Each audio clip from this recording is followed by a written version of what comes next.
When it got hot in the valley, Thomas and Alfred drove their cows up to a cool, green pasture in the mountains to graze.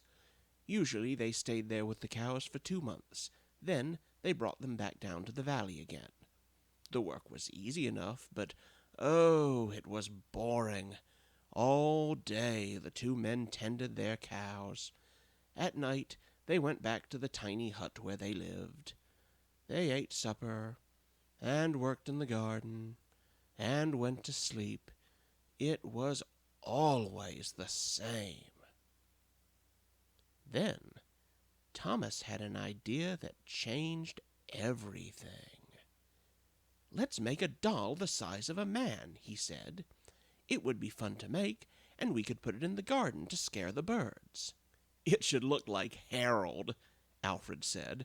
Harold was a farmer they both hated. They made a doll out of old sacks stuffed with straw and some of their old clothes. They gave it a pointy nose like Harold's and tiny eyes like his. Then they added blonde hair and a twisted frown. Of course, they also gave it Harold's name. Each morning on their way to the pasture, they tied Harold to a pole in the garden to scare away the birds. Each night they brought him inside so that he wouldn't get ruined if it rained. When they were feeling playful, they would talk to him. One of them might say, "How are the vegetables growing today, Harold?" Then the other would answer in a crazy voice, "Very slowly." They both would laugh, but not Harold. When something went wrong, they took it out on Harold. They would curse at him, even kick or punch him. Sometimes one of them would take the food they were eating, which they were both sick of, and smear it on the doll's face. "How do you like that stew, Harold?" he would ask. "Well, you better eat it, or else." Then the two men would howl with laughter.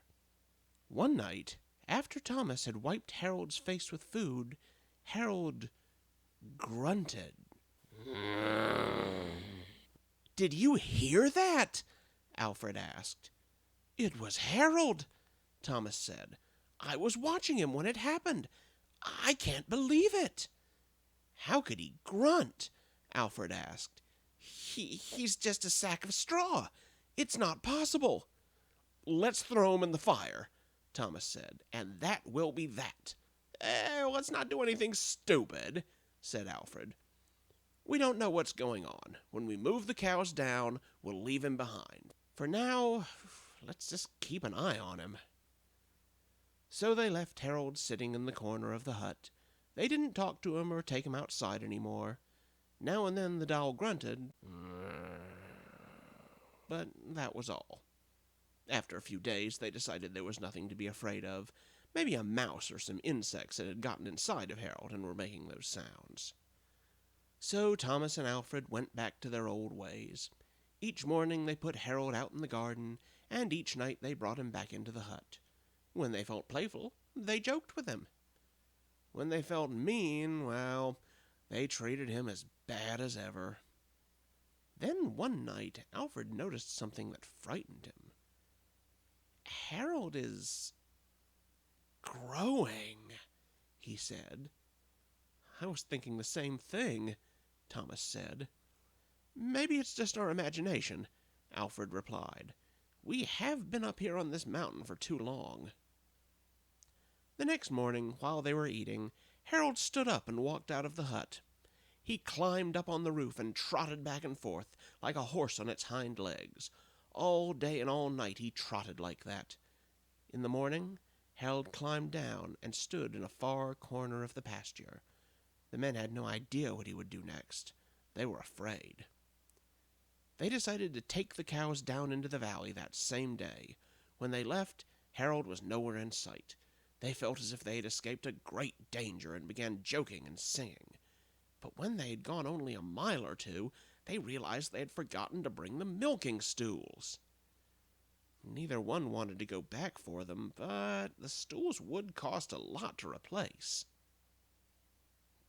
"There really is nothing to be afraid of," they told one another. "After all, what could a doll do?" They drew straws to see which one would go back. It was Thomas. "I'll, catch up with you," he said, and Alfred walked towards the valley. When Alfred came to a rise in the path, he looked back for Thomas. He did not see him anywhere, but he did see Harold. The doll was on the roof of the hut again. As Alfred watched, Harold kneeled and stretched out a bloody skin to dry in the sun. Alfred never went back to the farm. He ran to town as fast as he could and jumped on a boxcar. He drifted from state to state, working on an apple orchard here, a tobacco field there, but he never stayed in the same place for too long, because if he did, then eventually out of the corner of his eye he would see a glimpse of that horrible scarecrow. Both of them.